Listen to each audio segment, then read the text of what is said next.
Innovation is moving fast. AI, data, APIs are everywhere, but complexity grows even faster. 𝗟𝗡𝗡 brings effortless governance, so your teams can move with clarity and speed. Visit 𝗟𝗡𝗡 to see how simple governance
Good evening, ladies and gentlemen, and a warm welcome to all of you to this insightful panel discussion, A Resilient Digital Economy for Sri Lanka's Future.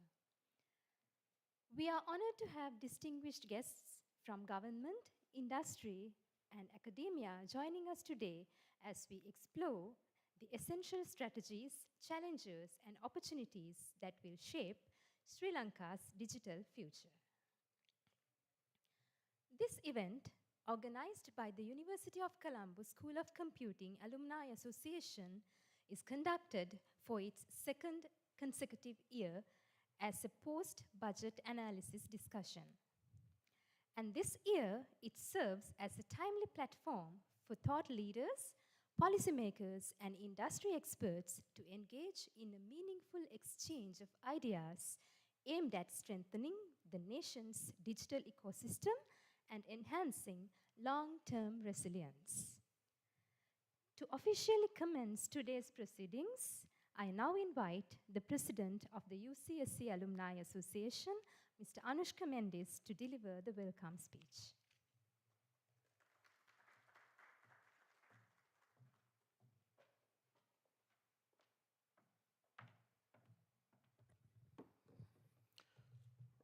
Good evening, everyone. Distinguished panelists, a moderator, members of the UCSC staff, and my dear friends.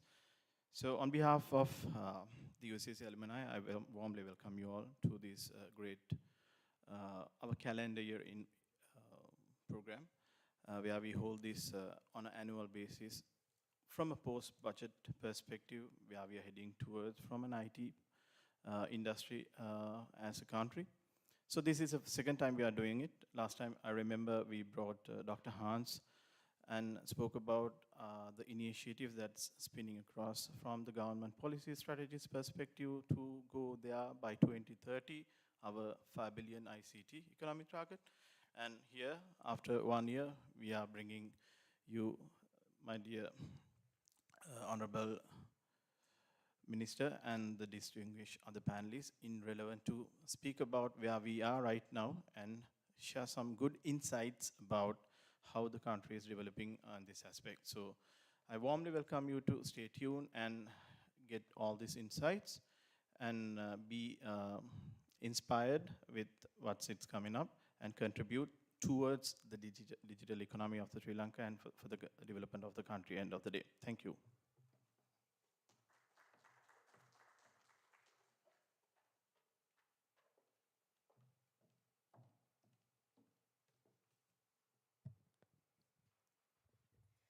Thank you very much, Mr. 𝗟𝗘𝗦𝗡𝗅. Without wasting much time, now we move to our highlight of today's event, the panel discussion. To guide this conversation, we are honored to have an esteemed moderator with us, Ms. Anudi Nanayakkara. Ms. Anudi is Principal, Legal and Digital Governance Advisor and Attorney at Law, Sri Lanka, specializing in digital public infrastructure, e-governance, data privacy, and technology law. She brings strong background in tech law advisory across Sri Lanka's ICT ecosystem. Ladies and gentlemen, please join me in welcoming Ms. Anudi on stage.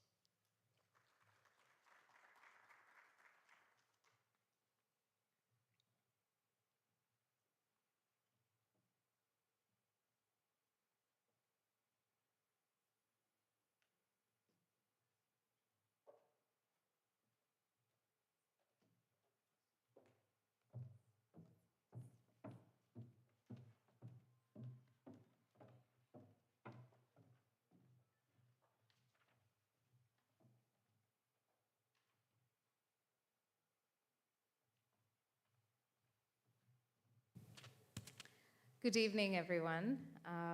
Welcome to the panel discussion. Before we commence, I'd like to invite our esteemed panelists onto the stage. So first, I call upon Honorable Deputy Minister Eranga Weeraratne, and he is representing the Digital Economy Ministry. And then following, I would like to invite Mr. Waruna Sri Dhanapala, who is the Acting Secretary of the Digital Economy Ministry, And then, of course, Mr. Imal Kalutotage, who is the founder and chairman of NCINGA. If you could please make your way to the...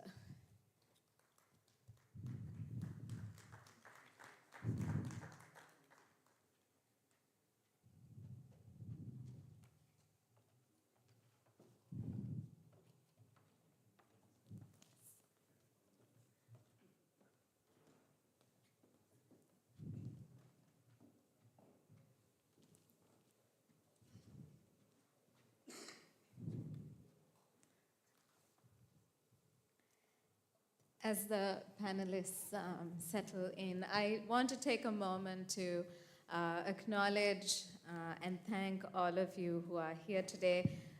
The weather has not been kind to us, and I also do want to take a second to acknowledge that Sri Lanka is really going through a very, very difficult time with the weather, and we really hope all of Sri Lanka will be okay and everyone will be safe. I know there was a special discussion that took place today about supporting our fellow citizens, and I really want to take a moment to acknowledge that while this discussion is a very important one, there's also very crucial other points going on in Sri Lanka, and I really thank the panel for taking the time to discuss the digital economy post-budget today. So we'll make this an interesting dialogue. We will open the floor for questions right after the panel discussion. We will begin with the Deputy Minister.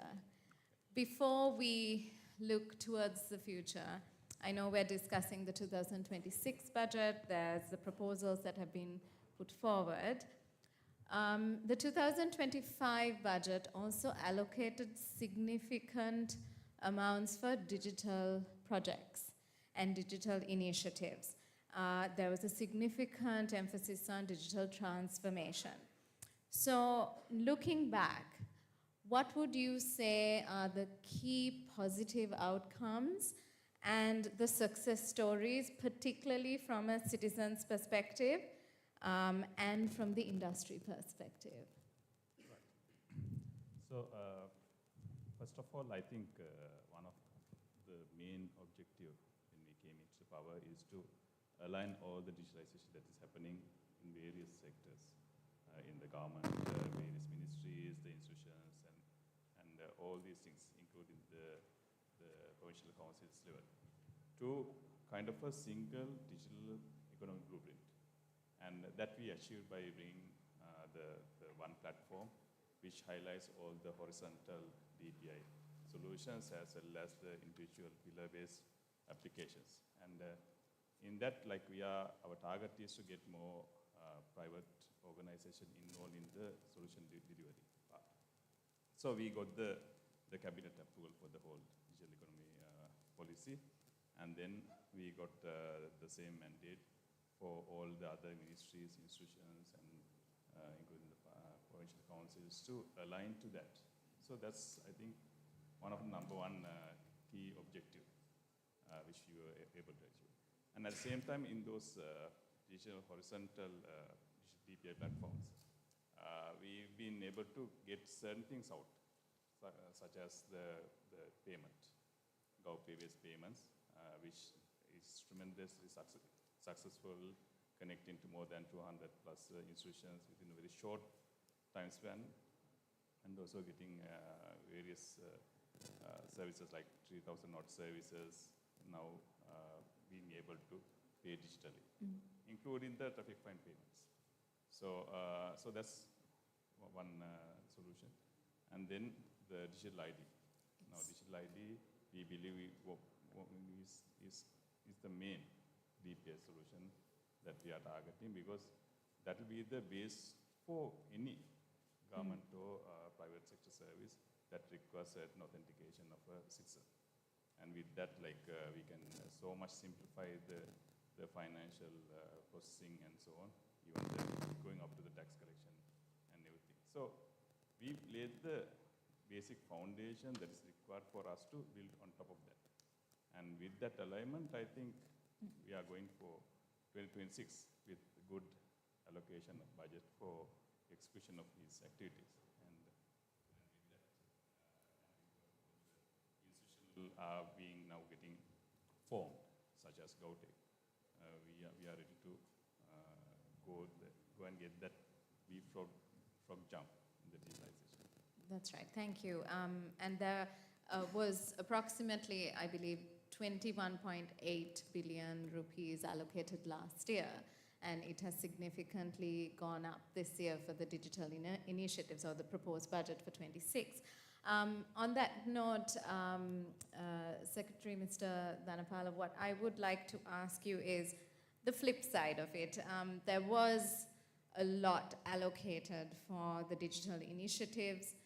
We've noticed there has been certain underutilization of the whole budget. There have been issues with implementation, difficulties with execution of plans. Moving forward from last year, how would you position the key learnings, and how do you propose the budget for 2026 is going to be appropriately utilized for the initiatives? Thank you, Anudi, for the question, and thank you for UCSC Alumni for inviting me for this wonderful panel. Taking from what our Honorable Deputy Minister mentioned, the initiatives are not that costly enough to disburse certain funds from our end, because most of the contributors work. Apart from that, I think part of this budget came to us in March, so 3 months later. By that time, we have been already started discussions with some other development partners as well. They want to have a continuous kind of a, investment or a funding mechanism. So we were somewhat observing how best we can align the GSL funds along with these potential donor funds, so that there's a background planning and strategizing happened on that note. So the investments we made have not directly from our end. So we disperse some of the funds towards the digitalization of the school education system. The task force chaired by Honorable Prime Minister was much benefited from our investment, as well as the delivery networks of the government. That is basically the Ministry of Public Administration, the Divisional Secretariat network, whereas you can see the President's Fund has been much decentralized its work due to most of our investment from our end. Apart from that, the establishment of GovTech as a fully government-owned company required certain equity to start with. So we are actually investing about 2 billion Sri Lankan rupees on that equity. So that's not a, it's a kind of laying the foundation for a much brighter future. The challenge that we usually encounter is the regular standard government procurement patterns as well as the timelines. So it is obvious that we need to step into a more innovative and more flexible kind of a procurement approach, and we have already started policy dialogue with the National Procurement Commission how to make it a more flexible but still be transparent and open manner by way of making some intermediaries to get things on board as much as possible with the credibility as well. So we can discuss this further. Thank you. Thank you. So, Imal, you're going to wear several hats during this discussion from the industry's perspective as an entrepreneur. So this question, it comes to you from the entrepreneurial side of things. What are the positive signals you are seeing? We've just completed one cycle of a budget under a new administration, where we've seen what is being proposed. What are the positive signals you see, and how do you see the private sector aligning with the government's objectives for the next year? Yeah, I think First of all, the positives I see is setting up the right blueprint for the digital economy and right execution plan in terms of lining up of projects, because things like digital IDs needed foundational for any digital government initiatives going forward. And I think we have between the Minister Secretary and the Dr. Hans's team, we have enough brain power. They know what to do. And now it's about getting the execution done, right? I think blueprint-wise, as industry, we are very much aligned, and we are very happy that we have a blueprint which we can proudly match any country. And I've lived in Singapore. I mean, if we execute this will be, we can probably leapfrog some of those economies. So setting up that, hats off, it's very positive. Also, on the flip side, we would like to see more and more projects coming out and spending, because industry is hungry. We need that money to flow through, right? So that hopefully Minister and the Secretary will take care of that part hopefully next year. As industry, if this get executed, I see huge opportunities for companies like us, tech companies, especially in the areas like data centers, right? AI data centers needs to be built now. Talking about digital ID, IDs, physical IDs become digital. Now the traffic fines which we write on a paper, getting digital. Bus tickets, getting digital. So all this data needs to reside somewhere. So there's a huge opportunity for investors to come and set up AI data centers here. That's a huge opportunity I see. And also for startups, entrepreneurs. On this DPI framework, there are a lot of applications can be developed, especially around payments, especially around government services. And I see more and more opportunities around that, right? Also, there has been conversations. We have fundamental challenges to nurture startups, because the structure for the funds are not there, proper structures for funds. And government have announced the fund of fund, intention to set up a fund of fund, so which is essential to have that availability of capital, because we have got the talent. There's no shortage of talent, and Sri Lankan talent, probably the best in that in this region have. But what we lack is the capital, and that can be addressed. Then the entrepreneurship ecosystem, startups, SMEs will drive the economy, right? So that's another positive. On the other hand, flip side, now the fund needs to be set up. Capital need to be injected into those funds who can in turn deploy capital into the startups. And I can take maybe I can take that in the next round, some of the examples which I've seen in other countries. Yes, and on the implementation part of things, Deputy Minister, something we've noticed is that there are certain overlaps between ministries when it comes to implementing and executing projects. I understand that sometimes when you take on something like the digital economy blueprint, it's something new you're presenting. It's like the policy anew.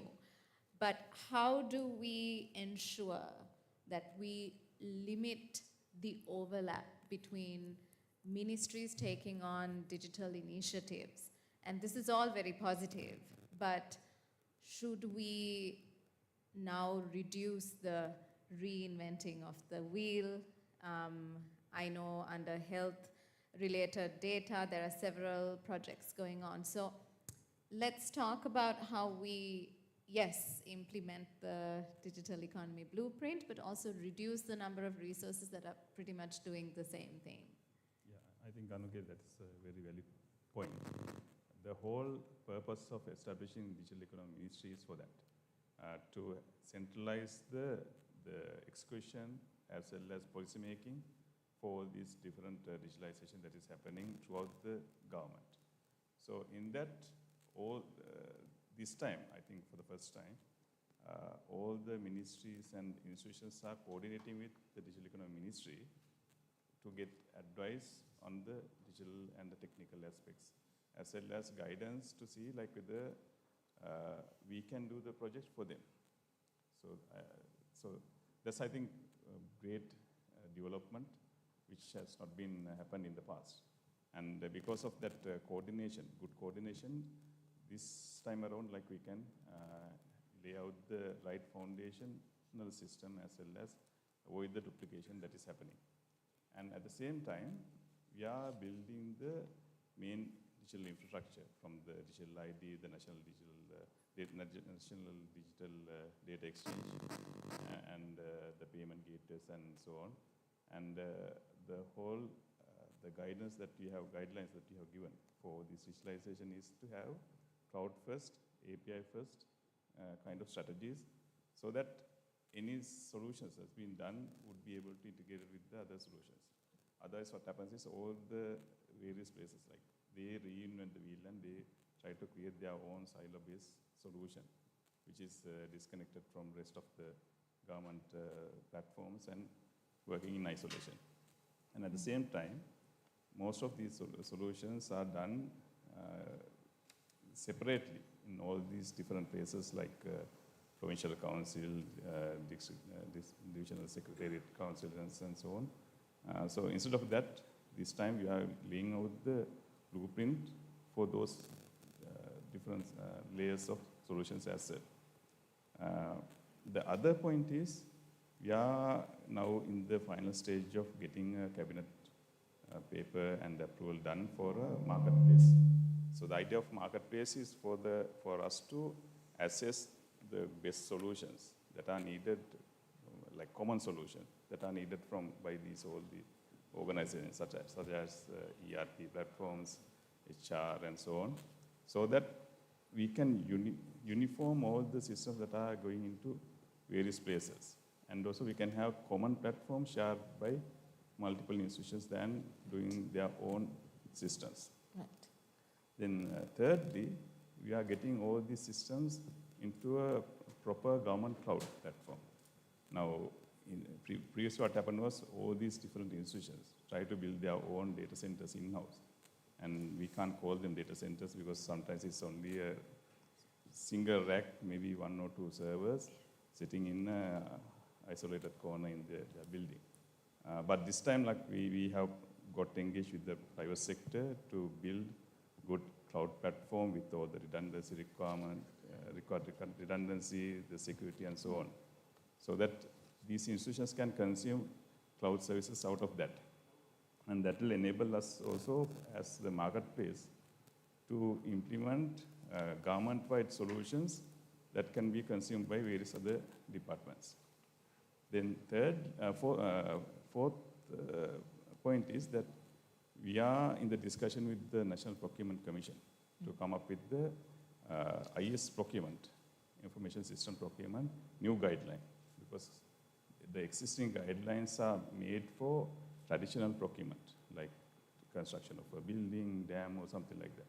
But for information systems, you need new type of procurements like resource augmentation, or maybe procurement by a prototype, kind of new ways of procurement. And at the same time, we are going to form a separate entity for procurement as well, to channel through. So while having these various institutions, making them like they also can do the procurements, but at the same time they can get the help of this centralized body, which will be more tech-savvy, experts in the procurement process and so on. They can utilize this single entity for all their procurements.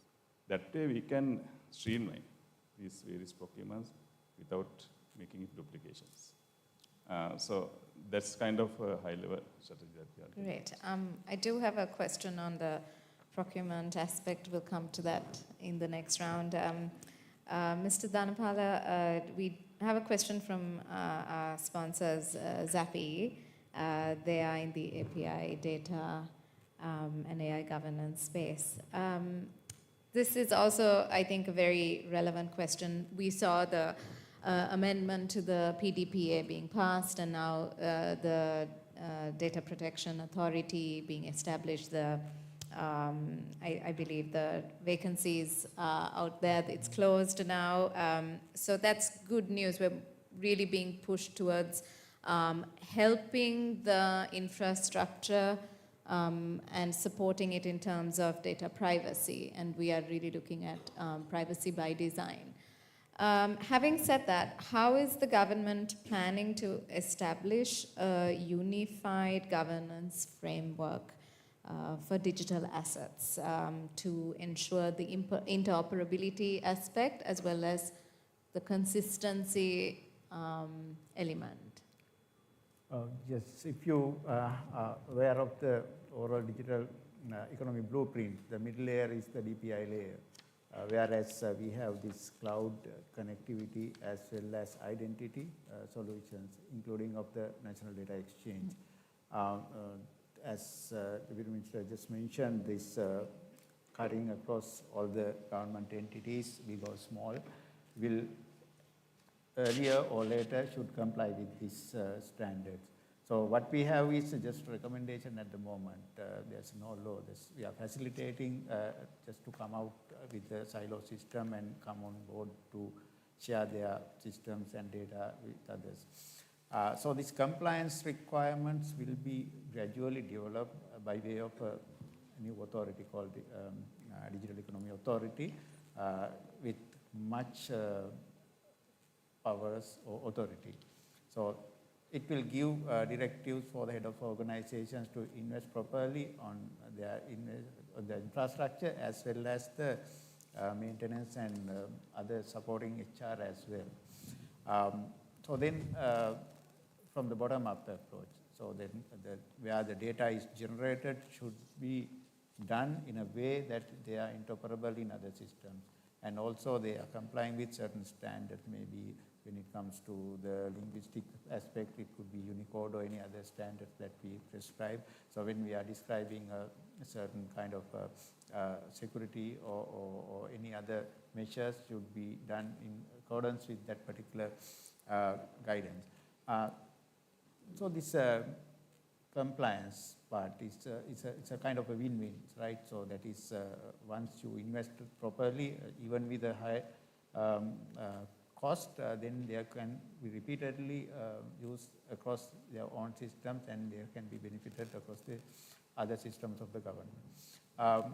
So this, one is to generate more and more data, and the other challenge is the digitizing the archaic data. So what you have in your files may be having some historic data, some are quite useful on running certain business models, any other patterns, and also helpful to see the market trends and other things. So there are multiple benefits of standardizing the DPI layer by way of standardizing data as well as ensuring their interoperability. There's another aspect is how to make it usable for the digital economy, right? Not for the governance or the general regulatory purposes, how to make it so as you just mentioned, the Personal Data Protection Act provides some provisions for anonymization and pseudonymization. So we should encourage more and more government organizations to still be complied with the personal data protection rules, but still make available such data for the industry and other researchers and others to use for a vibrant digital economy. Thank you. Imal, moving towards the SMEs and what is available to the SMEs in Sri Lanka, given that they are a significant contributor to the digital economy. So my question is, drawing on your experience, how can we, in the current environment, help SMEs scale up, and what ecosystem conditions do you see as missing very badly at the moment. I think we just had a chat earlier also about access to venture capital and incentives and policy support. Your thoughts on that, please? Yeah, I think as we all know, SMEs contribute a huge part to the economy. The biggest challenge is access to capital for them in terms of debt funding from banks, also the private capital from venture capital kind of firms. If you look at countries who are supporting this, I can draw parallels to Singapore, where some of this, I mean, the SMEs are given loans which are backed by government up to 70–80%. Even if they default, government will take care of that with the banks. Go through the banking process. They do a certain level of KYC, but it's a collateral-free kind of lending, backed by the government, so the risk is shared. And in terms of private capital accessibility, right now, if you look at what is available for them, is that daily collection type of funding, which with that kind of cost of capital, very difficult to succeed, right? Huge interest rates. But like if you look at what is available in the market for especially tech startups, only about maybe 2 or 3 venture capital funding, and then maybe some of the funding available. Angel, it's very less. Angel funding up to the individuals. There's also Lankan Angel Network and all that, but it's very limited set of capital. If you look at the next level, VC capital, only maybe 2 or 3 players. And then the scale up, Series A kind of capital is non-existent here, right? So, and then later you have the private equity type of capital once you successful. So there's a huge need for capital. I think with the establishment of fund of fund, if that can be bridged to a certain extent, that will kind of fuel the growth of the SMEs and also the startups. I think for me, we have no shortage of talent. The biggest challenge is access to capital. And look at the stock market. All the banks are doing really well. They have a lot of profits, right? But you know, we have lack of access to funding as SMEs now. Even like I can take my personal example. When we started off, local banking debt capital was not accessible to us without collateral. But now you have enough access to capital because you establish, then you have enough access to capital. So that appetite needs to be brought in. And I think obviously the steps the government have taken, I hope things will be much better. And the next generation probably don't have to go through the same struggle that we went through. Thank you. Interesting. It's policy versus implementation, I suppose. So let's, Deputy Minister, let's link the digital transformation with actual economic growth. Now, Mr. Dhanapala did mention about the Digital Economy Authority coming in. It's going to have, it's going to be empowered. It's going to be the authority. And I believe under its mandate, the metrics for how we measure growth in the economy is going to be built in. So having said that, does the government have a strategic plan or a measurable roadmap on connecting these digital projects with economic growth indicators, let's say such as productivity, exports, employment, so on? Yeah, I think the whole reason for name this ministry digital economy is because it's not just digital, like we are talking about, like adding value to the economy through digital. And I'll build where like Imal left. He covered most of the grounds on the the investments and this fund of funds.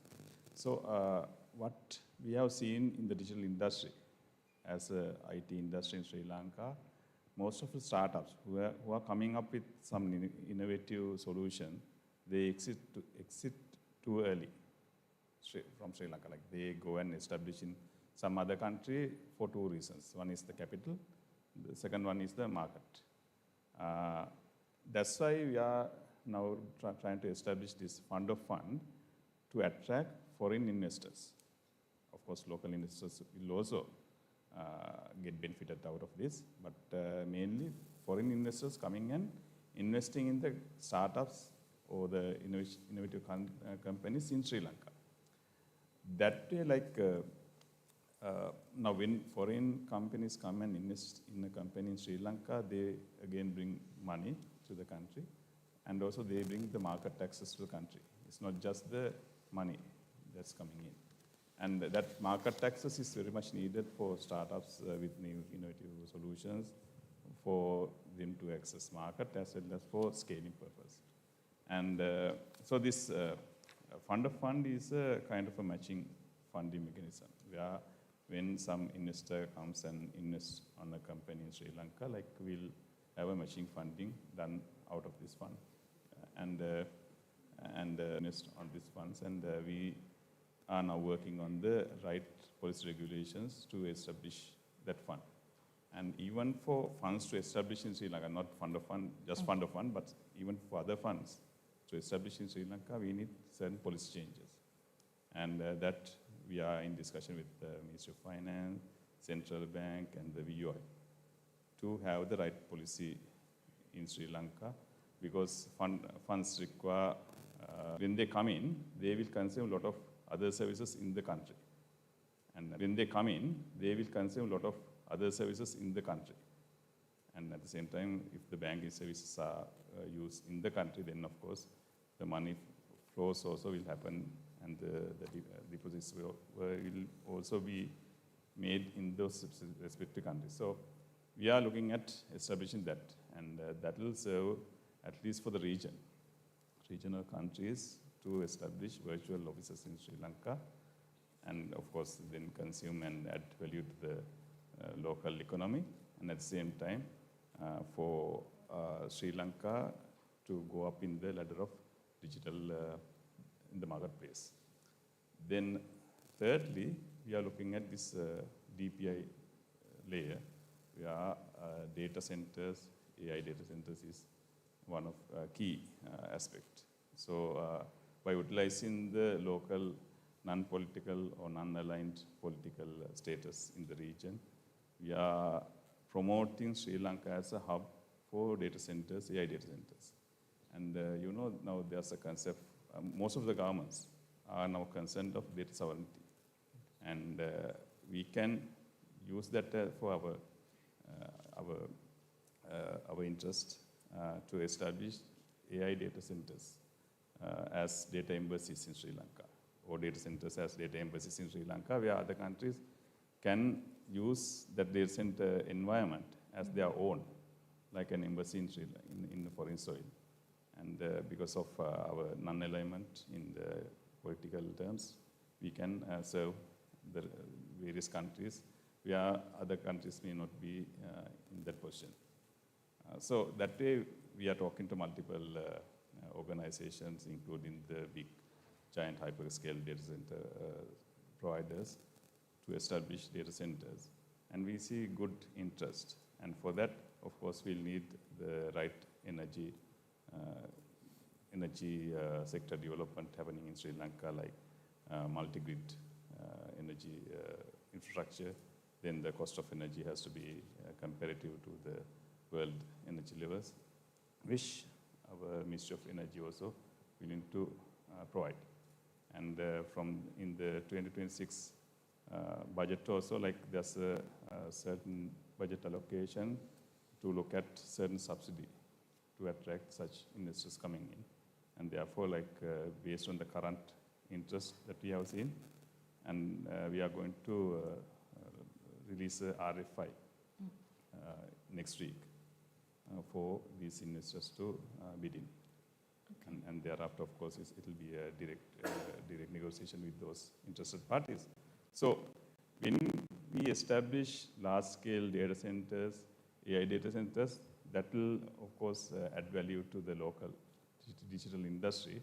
At the same time, as a country in this space, in IT, digital, AI, the recognition as a country also will go up.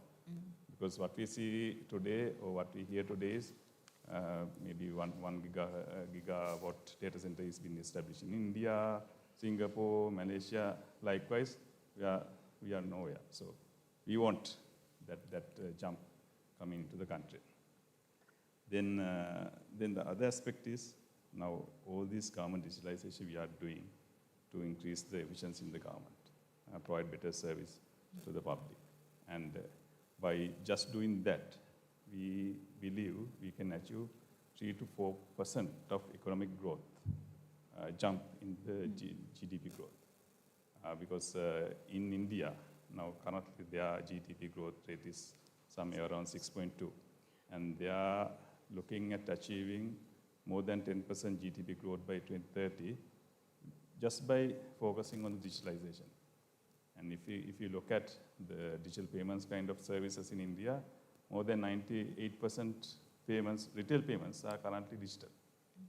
So that increases the transactions, the purchases, and everything, so that it will add value and add value back to the GDP growth. And that's why we are also focusing on getting the digital services within Sri Lanka to that level, so that all our economy can function much faster, smoother than what it is today. Otherwise, conditions that are spelled out in the Act itself, as well as the published rules and regulations. One such requirement is to relax the Section 26 on the cross-border data flow, to have some level playing field for both government and private sector players who are playing in the same field. For example, the state banks will face some difficulty in having their personal data hosted overseas, while the private sector entities enjoy that luxury at a different rate or a cost-effective manner. The other aspect is to the requirement of deploying a data protection officer of one's own. So one entity, one data protection officer. It's a huge effort, huge HR requirement, as well as expertise. So that's what we wanted to bring in certain amendments, like sharing data protection officer services. Again, in this era of AI, so we wanted to bring in certain language to open up some potential future scenarios where the AI-generated data, how it will affect someone's personal information and privacy. So all these aspects taken into consideration, we went to the cabinet. It granted 6 months kind of a grace period from the date that amendments are going to be enacted. So we said that those amendments were incorporated into the Act number 22 of 25 amendment since last October. So now we are in a position to declare the postponed new date after 6 months' time. So probably by May or so, we have to do it along with this capacity building that we just started by inviting the professionals in the field to come and join hands with the Data Protection Authority in different capabilities. So enforcement, regulation, market activation, and several other talent areas we are looking for, not only the legal aspect. So it's going to be a diverse resource pool with reasonably higher rates of and attitude towards the responding to the privacy of individuals. Not only Sri Lankan citizens, as the Act says, it will treat the foreigners or any visitors who are coming to Sri Lanka are treated alike. When it comes to the responsibility of the data controllers and processors, we have given data controllers and processors, we have given certain level of initiatives. So I think if we have that kind of concerted effort, a lot can be learned from those ecosystems, and I'm sure we can definitely get there are like cities, like if you look at outside of Colombo, look at Goal, like there's engineering faculty, good schools, right? Look at Peradeniya, Kandy, right? Good schools, good universities, and similarly Kurunegala, like, and then obviously Jaffna, like these kind of cities, you can create those. You need to show that path for exits. So how do you do that? Like, then you need to make sure that the barriers for entry in the public capital, like stock market, listing, those kind of things. Now, even look at Singapore. Now they have pumped in like about $5 billion into get the stock market active again. They're pushing companies to go public right now. So we also need to do these kind of things, promote more and more tech. Now look at in Sri Lanka, how many tech companies listed in ecosystem in the Colombo Stock Exchange? What is that? E-channeling, it's a channeling company. Obviously not real tech, but they were the first. And then you have PickMe, which is ride-hailing, right? So tech, but tech-enabled business, right? Then you have Zenith. That's a tech company, software company. So I can think of only these three, right? So you need to, that entire value chain needs to be mapped, right? From one thing is that ecosystem, and then the funding, and then also into the exits, and also government policies to promote these startups to have access to government budget, the spending, right? So I think we have this continuous dialogue with also the ministry, bringing the barriers down. I think they've been so far very supportive, because you look at the government procurement process for years, like being controlled by a few industry tycoons, like they define the pre-qualification criteria, and only few can, bid based on that pre-qualification criteria, right? So these are the kind of things we are seeing some positive changes. I think this whole ecosystem needs to be revamped to get this going. So on that point, let's talk about SMEs, startups getting involved in procurement. Deputy Minister, the question I have is, how are we going to get them involved in government procurement? I mean, we have a lot of these digital initiatives that are taking place, and are we looking at policies and frameworks to prioritize local startups and SMEs getting involved in, just very simply put, bidding for the procurements?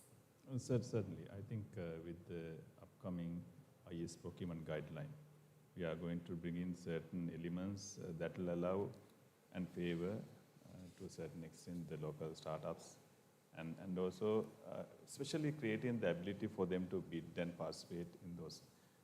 Currently, how they are unable to bid for those projects are because of the certain conditions that may be in the procurement, procurement conditions, or maybe because of they lack certain capabilities, like showing the required financial status, maybe the existence in the history, and also maybe the required capacity, and also the references. But to tackle that, as I mentioned, that maybe resource augmentation models, maybe procurement by prototyping kind of solutions.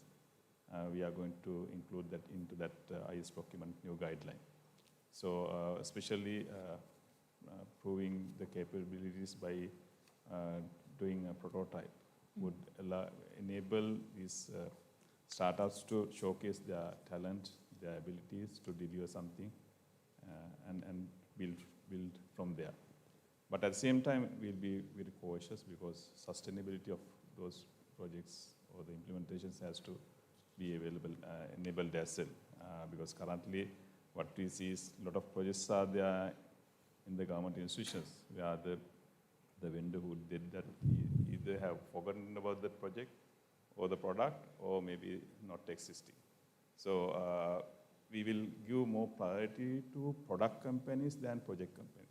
Because what happens is when it is a project company who's coming as a startup coming up and doing it, they'll jump from project to project and at the end they'll forget about the project that they did. So, however, like if a product company comes up, maybe the product is still in the kind of an early stage, but that the government can give that company the chance to showcase by running the product for a certain time period and showcasing their ability to upscale the product to the level that the government is expecting. So that way, like on one side, the government is giving the opportunity to that startups to create a reference, and that company then take that reference to maybe attract more foreign customers and build that as a kind of a good product company out of Sri Lanka. So that's something that, yeah. Okay, so that's one way of, sorry, yes. Just to add to that, what I've seen, like in places like Singapore, like with certain threshold, like, you know, like smaller projects, like anyone can be, but larger projects, obviously, as the minister mentioned, you need to have the sustainability and all business that. registration and all this. So Right. that's something that can be looked at as well, like smaller procurements versus larger national procurements, which needs different kind of considerations. That's good because it takes me to another question, and maybe I'll present it to Mr. Dhanapala on the engagement avenues for entrepreneurs with the government. We've learned that are there lacking of transparent processes through which they can continuously engage. There were questions related to the PPP model coming up, and are we going to define the structured PPP or engagement framework to help make collaboration easier with the government? Because we see that everyone wants to contribute to the objectives, particularly under this blueprint, particularly under digital economy. You can see and you can hear the conversations are very positive. So we can take it from a traditional point of view as well as the more leapfrogging point of view. So for example, the last September we had this Disrupt Asia with the support of Imal and the entire ecosystem. So we gave much visibility for those who are not that much visible to the entire country. So that visibility by way of a government recognition and with international flavor on it, which attracted, I think, more than 100 international venture capitals, alone give more confidence as well as to somewhat, say, appetite for those young cohort to get into this system. The other part is to nurture these young minds from the university levels so that the government's education reforms and other strategic approaches are focused on STEM and STEAM education, where they may not end up in an employee of a traditional government or a private entity. So one is the attitude, the skills, as well as the professionalism that requires this to sustain, to enter and to sustain into this ecosystem. So with the mentors from the private sector like Imal and many others are there to guide. So with I think the ministry, ICTA and the newly formed GovTech, we have this industry development track, whereas this our journey towards a $5 billion economy through direct IT products and services, as well as the 15 billion target by 2030 from the overall ecosystem, has given some kind of a confidence. So as he just mentioned, how to bring this message to the banking system, how to take this forward to other funding partners. So when there's a government assurance, for example, we have currently have a limited engagement of this startup onboarding platform, startup.sl.lk, whereas we have around 600 various startups and freelancers. So we can open it up for non-tech other entrepreneurs as well, where these both are mutually benefited from this ecosystem. For example, those who are looking for a small solution, but they don't have a tech guy. So the tech guy who need some marketing or accounting or any support from the same ecosystem can be mutually benefited. So I think we have started the discussions with the Minister of Finance to relax certain regulatory barriers for them to come to the formal business channels. The other aspect is to convince the adult cohort of the society.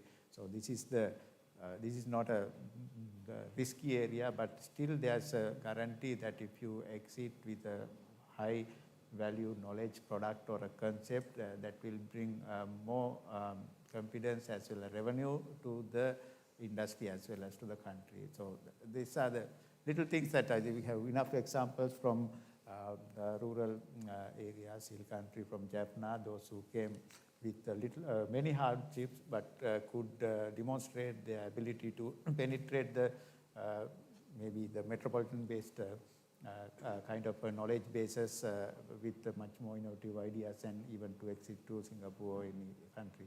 So we, as a government, want to showcase that there's a safety net as well as encouragement, what is called this mentorship framework that you can sustain forward. Great. Imal, I'll just invite you if you want to add to that, because my final two questions are to the Deputy Minister and Secretary, but if there's anything else you'd like to add to the response. Yeah, I think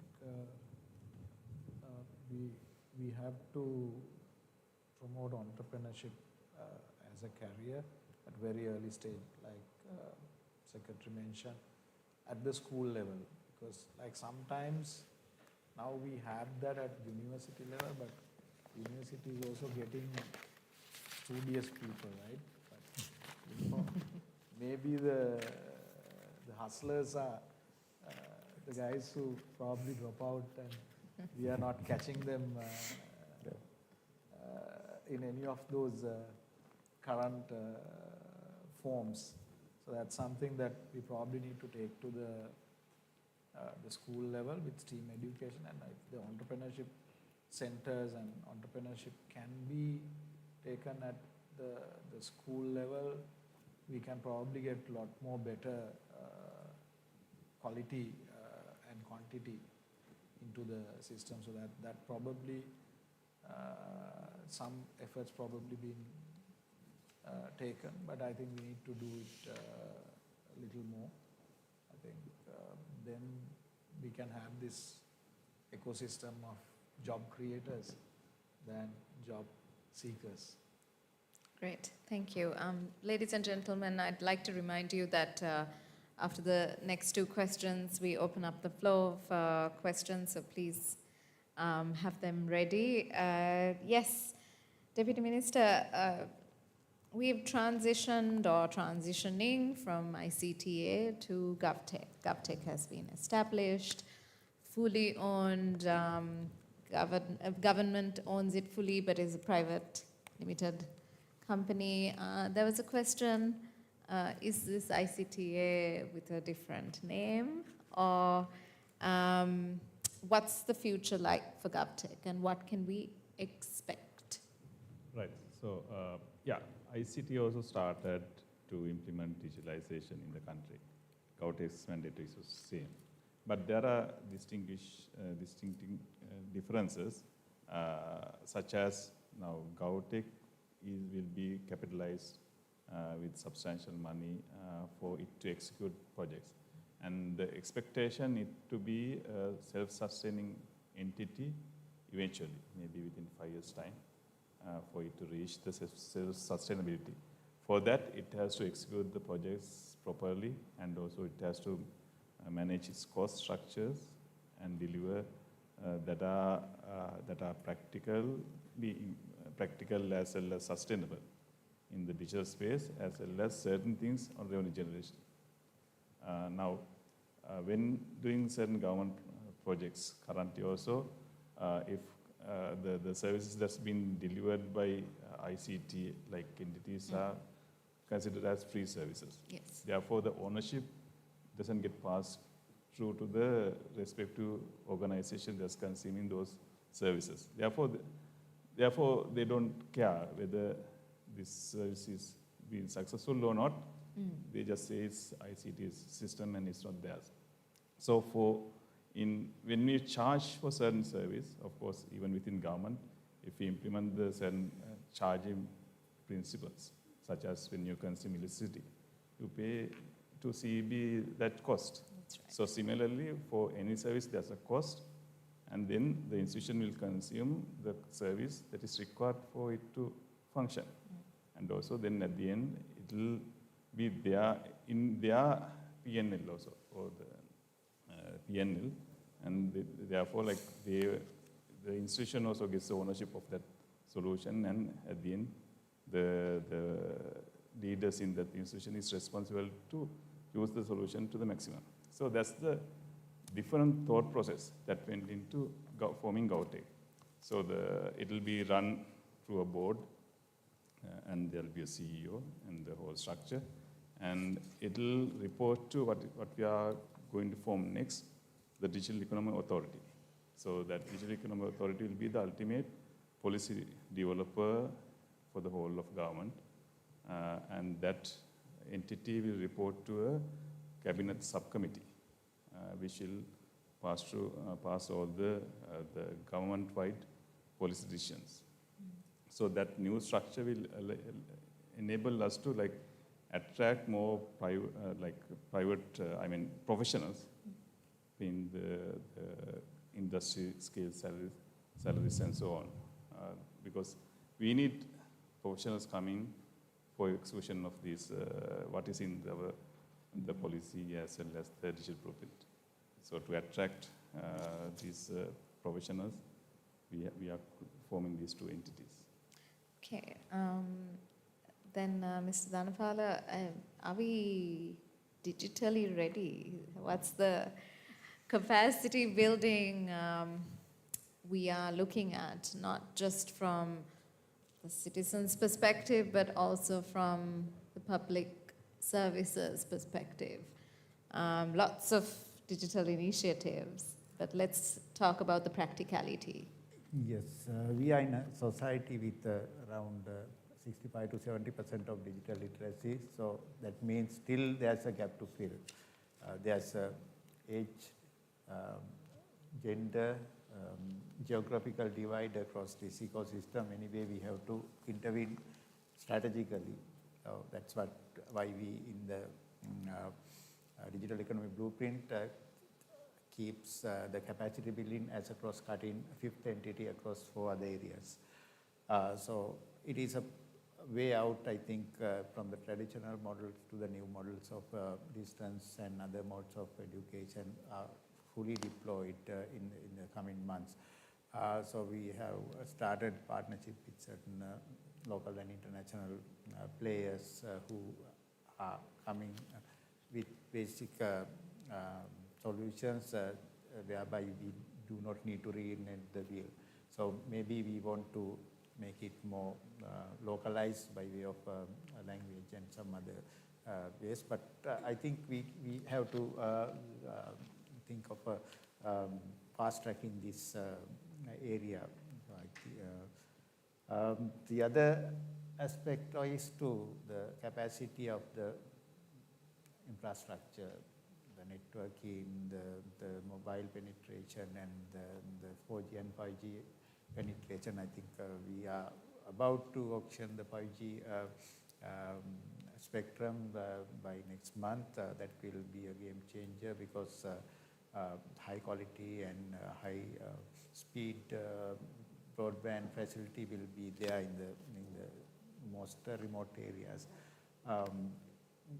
But it needs some other infrastructure such as towers as well. So this budget has given certain relaxation of taxation and incentivized certain projects by the government itself. So that we are handling with Asian Development Bank, we are moving for a much innovative model to fast track this tower constructions initiative. The third part is the content for most of the services, the government super app. I think you may have heard in the media. So we want to converge some of the services into one single particular user-friendly application. That's the silos approach is no longer there. So citizen-centric service delivery would be the way forward. So there are several other instruments like DigiLocker, where you can keep many of your certificates. Once certified, there's no need of certifying again and again. With the Sri Lanka unique digital ID, it would be a unique authentication kind of a modality. So we have, I think, somewhat progressed with the sandbox for showcasing certain examples how government service is delivered seamlessly by way of just interaction between the what is called the teller or machine, as well as with the person with a biometric verified ID. So you may see in future exhibitions or some other stalls in the coming months. So we want to demonstrate that capacity and to experience, citizens' experience will be there. So they are now experiencing the GovPay and several other digital convergence, or single card for transportation, and several other services will be converged. So the back end is basically we want to make sure that the back end is trustworthy and to build the public confidence. So Sri Lanka CERT has started the National Operations, Cybersecurity Operations Center to safeguard many of the critical information infrastructure, so that will certify certain services as it has been doing so far, but to make sure that all these applications, platforms are quite secure for people to engage is some other avenue that they are looking for. Apart from this, that we Sri Lanka CERT has started their capacity building, so the awareness programs for public to how to avoid scams and to be more resilient in the online environment as well as offline environment. Thank you very much. And I must say, a few weeks ago, it was mentioned that the digital initiatives that have commenced were requested to be fast-tracked, particularly Sri Lanka Unique Digital ID. And our panel has actually fast-tracked this discussion after we have we started half an hour late due to the weather, without compromising any of the details that we wanted to discuss. Thank you very much. I really appreciate the time spent. Now, we have roughly around 10 minutes for Q&A, and I'd like to open up. Yes, is there a mic we can pass on to the gentleman right in front? It'll be great if you can mention if you are from an organization, which organization, and to whom you're directing the question, please, or to the whole panel. All right. My name is 𝗟𝗔𝗡𝗢𝗓. I'm representing UJPS Academy. So, as Deputy Minister said, that the ministry is also looking for the product development more than project development. So we focused on one product, and then we were working on that as a research proposal, and then we submitted it to Ministry of Science and Technology and different places as well for the recommendations and all. So the fact is, I went with the proposal and I got the approval from the NEDA as well. So I went with the proposal to commercial bank, and then we have a current account there. So it's a private limited. So then they said that the cash flow is not enough, and then I went to the Sampath Bank, and then said we need a current account to just at least to submit the proposal. So then I couldn't submit that. And then if the digital, it's a digital platform that we are going to develop, so I will present that in another time. It's a valuable time for others as well.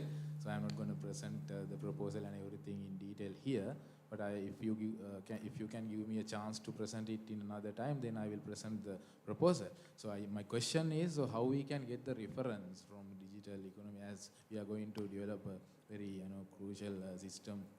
It was required from like a long time, but we were developing it conceptually, and now we are able to go into the MVP level. So we are going to develop the MVP as well. So my question is how we can use the Ministry of Digital Economy to go to another step and get a reference, something like that, for other entrepreneurs with that mindset as well. So, Right. Thank you. So I didn't really get the issue that you were talking about. I'm not sure whether you are facing an issue with the funding or the opportunity for a product to get implement. Yes, reference. it's the opportunity. Project quality reference. The opportunity to present. It's like, I just went to request for the funding with all the government, like NEDA also approved, but banks don't accept that. They give a lot of limitations, so then we cannot, Right. Okay. So for that purpose only that we are creating this fund of funds and the funding mechanism in the country. Because of course, when you go to a bank or some entity, they look at the maturity of your company, the product, and so on, for them to actually implement the solution. But instead of that, what you should generally do is maybe go for an angel investor. Pitch your product, the business concept, to an investor. Could be an angel investor or somebody. I think Imal can explain it more than me. And then they'll understand the potential of your solution, the potential customers, and the uniqueness of your solution, and so on. So they'll give you money, enough money. There are so many avenues for you to raise money if you have a good product, good business case, and the potential in the market. So maybe Imal can. I think we have gone through the same thing. Sometimes you have to pitch to 100 people to get, don't give up, right? So there's no easy answer. Obviously, what you need is a validation early stage. Like now, ICTA had the spiralation program. You go through that, you get selected, then you get some level of funding that will be used for MVP creation, and that gives you the validation and the confidence for investors to come in. Right? That's a journey that you go through. Don't give up. Just keep pitching, and you'll find your luck one day. And obviously, happy to help if there's a right product, right market fit. There'll be people who's willing to, look at you. Yeah, my name is Ramesh. So, Sorry, yes. so you mentioned about the products, you mentioned about the projects. So I didn't hear the word solutions, right? Because we all know whether it's when it comes to the society, public, 90-10 theory or 20-80 theory, right? So it's a 60-month cycle that political arena is working. So what I see, you have good footprint, blueprint, everything is in place.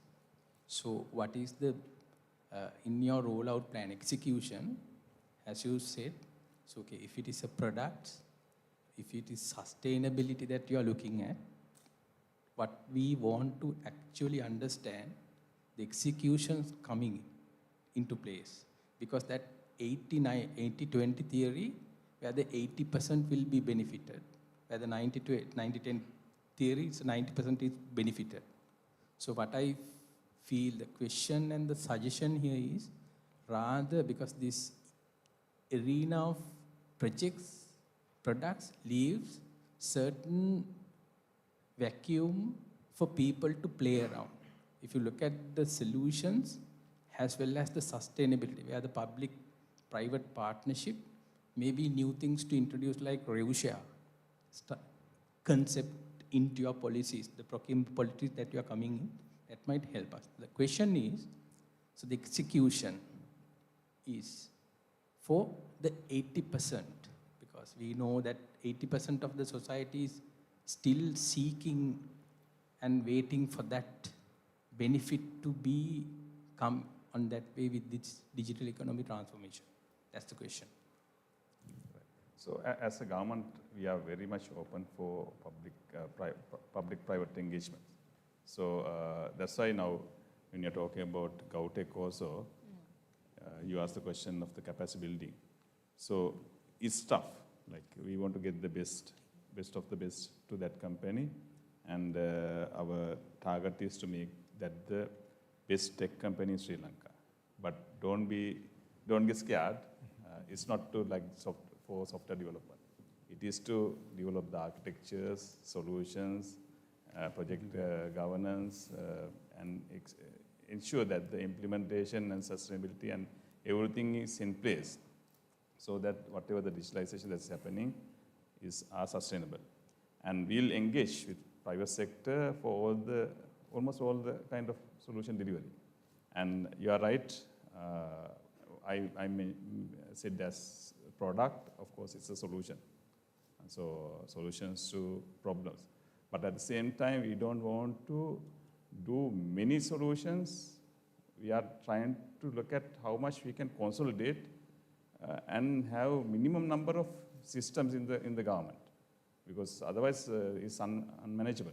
Like, we have very small scattered solutions which you can combine maybe 10-15 solutions and create a single solution and call it ERP. Like, we have, for the ERP function, we have how many solutions? And that way, unsustainable. That's why I said we are preferring to work with more product companies so that it benefits the government as well as to the company.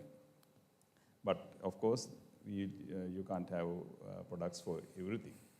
You will need certain solution developers as well. But that will be quite minimum, I would say. So that way, like, yes, we'll engage with the private sector, and PPP kind of models, revenue share kind of models, we are quite open. We have time for maybe one more question. Oh, we have several. Yeah, I'm 𝗟𝗔𝗡𝗢𝗏. I'm representing training organization, 𝗟𝗘𝗦𝗡𝗢𝗧 Global Talent Incubation Space. Actually, what we are doing is providing digital transformation enabling training programs. At the same time, we are doing skill gap, identifying like graduate to industry skill gaps and fulfilling those skill gaps through our training programs. And I would like to thank UCSC Alumni also, like organizing this event, very insightful, and we got a lot of information about how this vision now is into the implementation stage. And I need to add something, and I have one question to Mr. Dhanapala. One thing is, I'm working as a visiting faculty to few universities, state and private universities in Sri Lanka. And I got the chance of teaching to some after A-level students, like 500 after A-level students and 200 undergrads for the last 6 months. And as we know that, Data Protection Act, implementing that is one of the key pillars in this whole thing. And as we know that as a fact, implementing this has a very big challenge of since we don't have the right digital literacy levels and awareness about what this Data Protection Act is, and at the same time, we don't have that right mindset to get into that.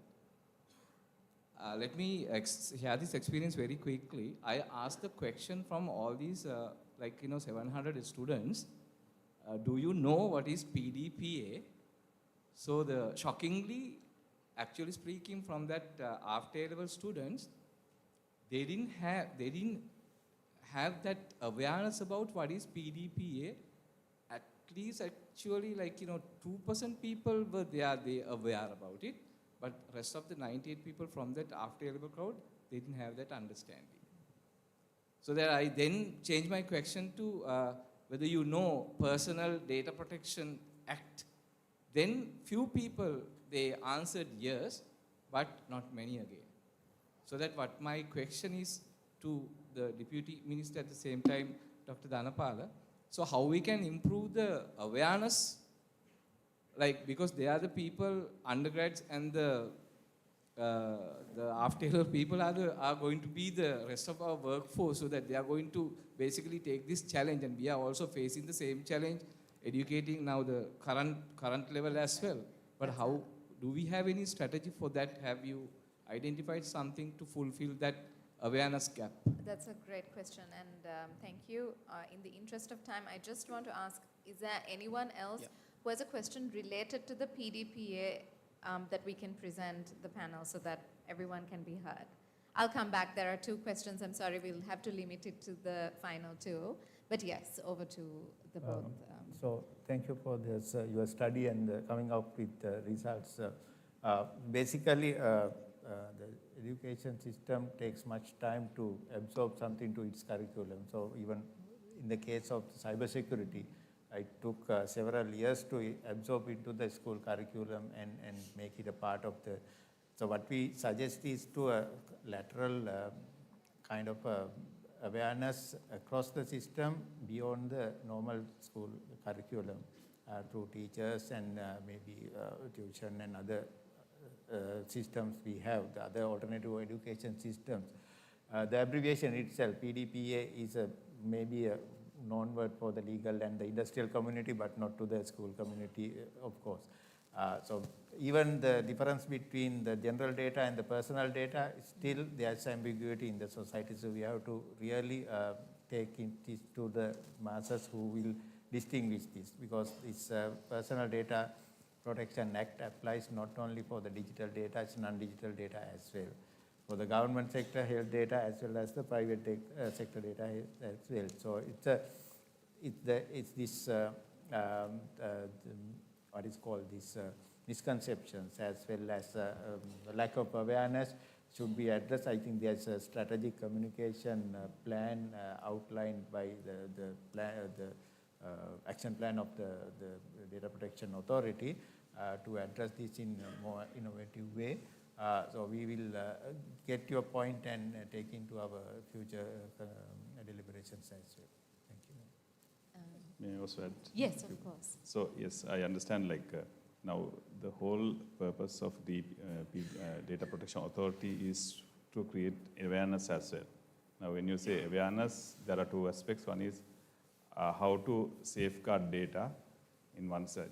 So the responsibility of data in various levels. Maybe it's in institutional level, or maybe even in a very small personal level also. How do you safeguard other people's data? That's one side. The other side of the coin is what to do if your data, your personal information is misused. So for that, we have to create much awareness in the public, how to report those and as well as their rights. So those things will be taken care of this authority, which is currently we are building the capacity. Excellent. Thank you very much. Thank you for that great question. Yes. My name is 𝗟𝗔𝗡𝗢𝗡. I represent a consultancy firm as well as I'm an entrepreneur. So we deal with a lot of ministries and especially Ministry of Industries and all of that. So in ministries I see or any place there are Director General. There cannot be Director General 1, 2, 3, right? But everybody is using Gmail, right? So the email domains are non-existent.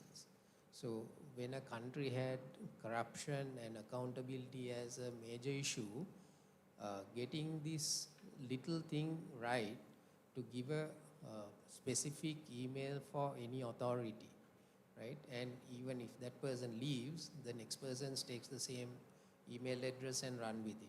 Because we have to find 100 emails whom to write. At the same time, there are issues, sometimes they want certain documents, we cannot upload, right? So then they say, okay, send it to the Gmail. Then the Gmail access is there for about 10 people. Maybe secret documents are seen by everyone. At the same time, sometimes they don't act on those emails because it is, nobody is accountable, right? They say, right? So all excuses.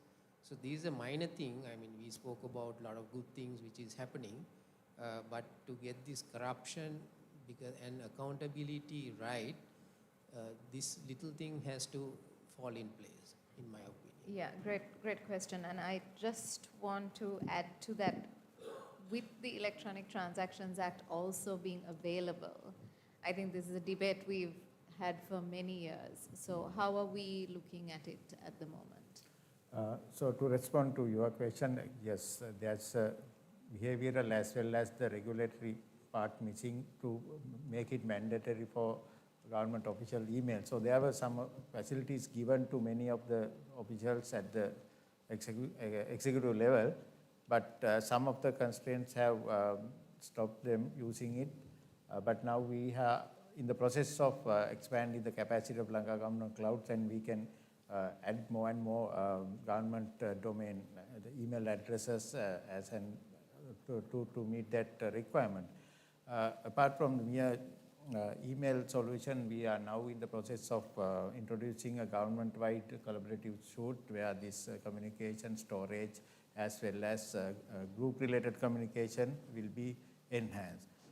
So with that, as Anudi just mentioned, it is a valid document if it is going to be transmitted through electronic forms, so that it will be added by electronic signatures as well. The Sri Lanka Cert has its own arm of certification, National Certification Authority.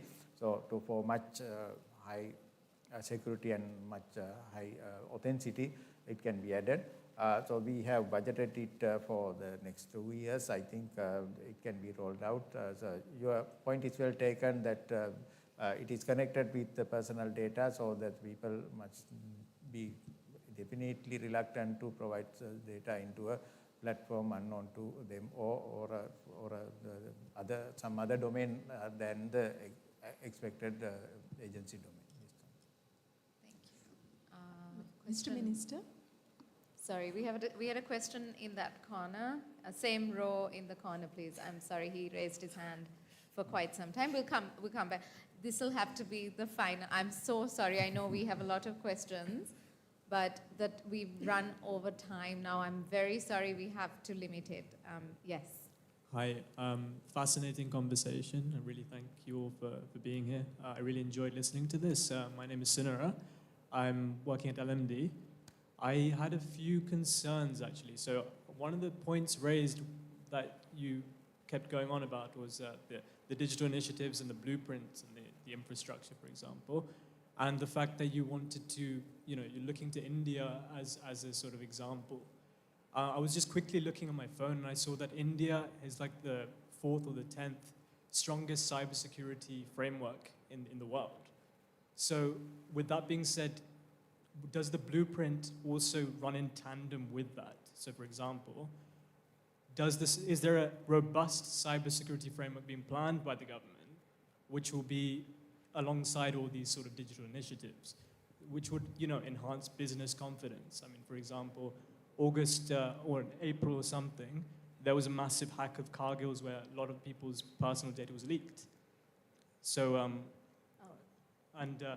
with those kind of things where personal data is leaking, and of course the Personal Data Protection Act is in place, if personal data is out there without a secure cybersecurity framework, how will there be any sort of lasting or strong business confidence, especially if you're going with with tech ideas essentially? Am I clear or? Yes, there are tech solutions as well as non-tech solutions that are coming. So one is when it comes to the non-tech solution is the strong cybersecurity resilient framework that is we are going to establish with the enactment of the cybersecurity law, so that it is coming, whereas the government will introduce certain mandatory requirements for safeguarding the overall data in the digital domain. For that, the current operations of Sri Lanka CERT will be much different in that context. So it will be more or less incident response as well as the system audit kind of thing. So the digital economy blueprint has encompassed the trust and this governance aspect, but when it comes to the rest of the domains, it can actually operate separately. So Sri Lanka being a tier 2 country as recognized by ITU has a much stronger institutional and readiness framework, but we want to learn the lessons from India and some other countries, especially when it comes to the unique digital ID with biometric support as well as the different authentication models. So the safeguards are inbuilt into the system that we are going to introduce. One is the NDX as well as the SLUDI. So there will be some, what is called this testing environment that anyone can look and see that it is foolproof or not. The other one is to open it up for various certifying entities. So the government cannot do it alone for the personal data protection certification of the bodies are there elsewhere. Those, if we can get their services, then we are ready to open up the doors to help the people who are looking for the certified services that will be in the confidence of the stakeholders. I mean, you may actually lose the confidence of investors overseas as well if there isn't a strong enough cybersecurity framework inside the country. Yes, definitely. The AI data centers and others, to build them, so we need to have this confidence for them as well.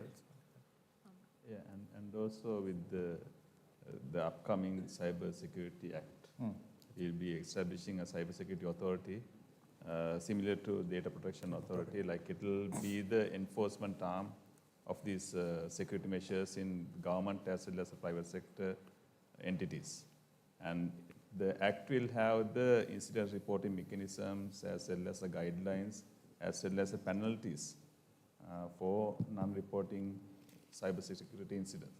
So without that enforcement ability, currently what is available at SLCERT is only the recommendation that they can give, but we need this enforcement act to come for it to be properly implemented, which is going to come early next year. So. Thank you. Thanks. Last question of the evening. Thank you very much. Thank you very much for giving this opportunity. It's actually, like a couple of questions popped up. We can I will answer one. Yes. So one of the key things that I'm coming from a startup background, so we are working on product development in we call the robotic chain, the company. So actually, one of the key things as very young people who came out from the university and working on the products. So one key thing that we encountered was like when we develop a product, there are certain areas that we need kind of very architectural knowledge or maybe very like high-level knowledge we need like when developing this kind of things. So in a way, you mentioned that resource augmentation and these things are coming, but when we develop these solutions, sometimes we need this expertise knowledge we need to keep in our maybe in startup or developing the product.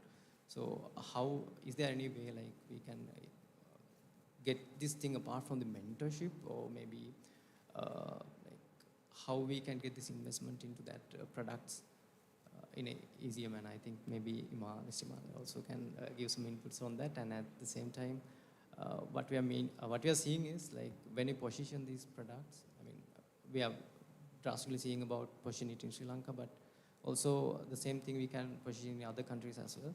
So, and we are seeing in India, and there are like so many startups working on the same kind of idea. So what is the competitive advantage that the government, from the government side, that we can get to go to this kind of like overseas opportunity? Because already India, and they have that, you know, from the quantity, they are far ahead from us, and from the investment side as well. So we might be need to like focus on the quality and the niche areas. So what are the key action items? I would like to know, like what is the government like working on getting these kind of opportunities, the initiatives into country. So thank you very much.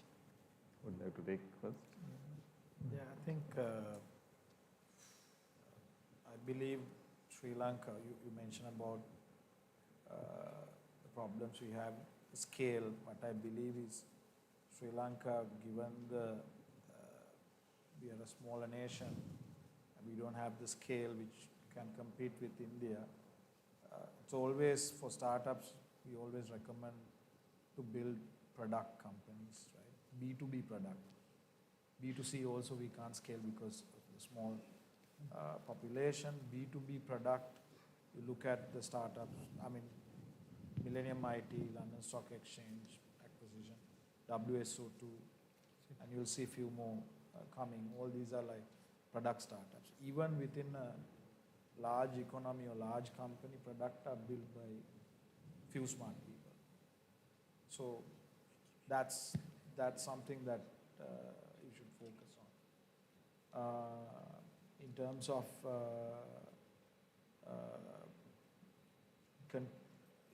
of if you look at successful startups here, the talent, even the product, we have seen like these real-time areas, like even if you look at the fintech, real-time B2B kind of products, we have seen good talent comes out of Sri Lanka. So focus on those things. I mean, it's for you to figure out. I don't think government can tell you how to differentiate, right?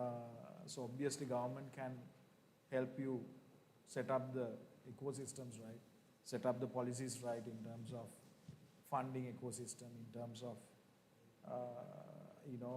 creating the right infrastructure for startups to thrive. And beyond that, it's up to the entrepreneurs to take it up to the next level. Yeah, I think it's always a journey. Like if you start too early in your career, maybe just coming out of the university or something, then of course you may have to like go much further than somebody who's going to the industry, learn the architectures, how to develop a high scaling solutions, and maybe getting experience in various technologies and things like that, and coming up and developing something. So it's a journey. So based on where you start, there are pros and cons. At the same time, this is where an incubator kind of establishment can support, if that is there. Of course, we are, from the government side also, we are talking to multiple investors to establish large-scale incubators. At the same time, there are certain incubators already, and if you have a good product ideas, of course, you can go and pitch that to them. And at the same time, the capacity development in terms of the solution architecture and maybe the AI is something that we are also looking to establish specialized institutional academies for that. And for example, for AI, to have the AI Singapore kind of setup in Sri Lanka, where industry professionals can take leave for, let's say, 1 year period, come and train on hands-on AI solution development, and then go back to the industry and then continue from there. So that sort of initiative government is taking, starting, and those will come within 2026 for sure, and that will add benefit to the industry as a whole. And at the same time, we are talking to all the universities also to look at like improving their curriculum to address certain issues that is there in the industry. Recently, we celebrated the Global Entrepreneurship Week that we went to with other partners, with NEDA and others, including of the chambers, to the district and divisional level, so to find out the different talents and how to get this guided towards certain visibility and the next level support. So one challenge is that in Sri Lanka is this IP, intellectual property registration properly. I think that's something we have to look into but being your ears and eyes open, I think there are many avenues that you can drive to the next level. So just to add on to that, some of the examples I've seen, when you start right out of university and you start, your risk of failure is high. But the cost of failure is low because you have nothing to lose. But when you have some experience working for other startups and corporates in role on product engineering to business development to sales, then your experience is high. So when you start after that cycle, your risk of failure is low, but you are leaving a lot on the table and coming, so your cost of failure is high. So you need to decide where to. But if you look at most of the startups founders which I've seen success in Sri Lanka had some level of experience before they really start. But having said that, there are exceptions. Look at 𝗟𝗚𝗜𝗚 started very young, and then you look at the minister or myself, we started like after going in the industry. Same as Millennium IT journey to 𝗟𝗚𝗚𝗏 to WSO2, they were 99X, they were mature founders when they're starting off, right? So there's no right or wrong answer, but I think if you don't have experience, at least get a co-founder or an investor who have gone through the journey so that they can guide you through the journey. That's great. Thank you so much. Sorry.